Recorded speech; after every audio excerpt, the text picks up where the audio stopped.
it's obviously really early to be talking about 2016. And the actual numbers, at least in terms of Hillary Clinton's potential support in 2016, aren't really why we're doing this. But there's some interesting data that's coming out about the future of the GOP and Hispanic voters. So we've got comparisons. There's a survey coming from Quinnipiac University where they match Hillary Clinton up against 3 potential Republican challengers, Rubio, Christie, and Ryan in 2016. So Clinton against Rubio right now, and obviously this is very premature, she would win 50-34. I don't think people are all that surprised about that. But that's she actually leads. It's a very big lead. It's a big lead, but he hasn't had the exposure that some other politicians have and that he will have over the next few years. So, for example, in one of the questions they asked about Andrew Cuomo, who's the governor of New York, but almost no one knows him, so he winds up losing badly to some of the Republicans. Would he actually lose badly to the Republicans? No way. No, not after, But it's just because they don't know him, and everybody knows Hillary Clinton. So she's got a natural built-in advantage there. But nonetheless, it's a big number. It's a big number, and as you'll see from some of the other numbers, it's bigger than I thought it would be. Just because if you just put one of the people in this race is Hillary Clinton. That's true. Loathed by many on the right. And the other person's a Republican. But what's interesting is that while she wins 50-34 overall, this is a center-right country, so supposedly.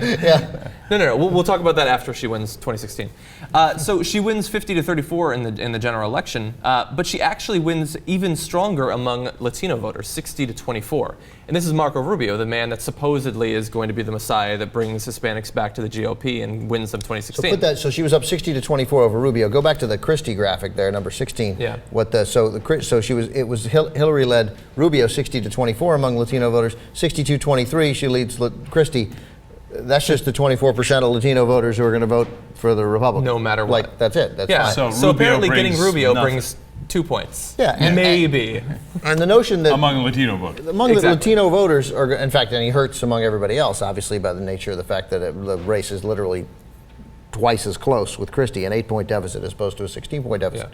The notion that Marco Rubio is suddenly going to bring Hispanic voters into the GOP tent, it's crazy, and it is demeaning and insulting, and is really not terribly different from the idea that, well, imagine how Herman Cain would cut into Barack Obama's support among black Americans. Yeah, I've imagined it. He wouldn't cut it at all. He wouldn't cut it at all. I don't know, 100 guys, like something. It's an insignificant number. What has to change are the policies. People who vote in presidential elections are paying enough attention to know the score.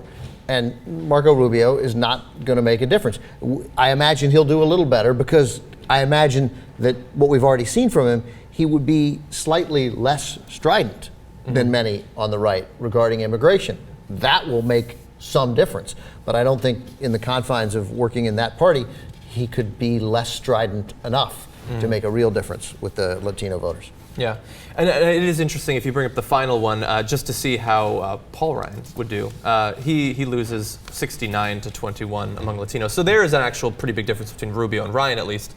Although, again, who knows in 3 years. Yeah, but what's significant there, Hillary's numbers went up, so I don't really buy that, that Latino voters would make a decision there. But you're at 21% for Rubio, 21% for Ryan, 23% for Christie, 24% for Rubio.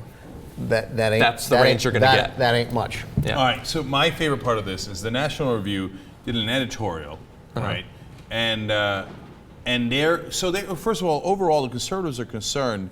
They're like, look, if we wind up doing Pathway to Citizenship, and then we don't gain any voters anyway, any of the Latino voters we were hoping to gain, well, that we've just added a lot more Democratic voters, and so they're trying to figure out. Do we try to torpedo this thing thinking we're never going to get the Latino vote anyway? Or do we try to get to maybe into the 40% category for Latinos? So they're trying to make that calculus. It's a raw political calculus.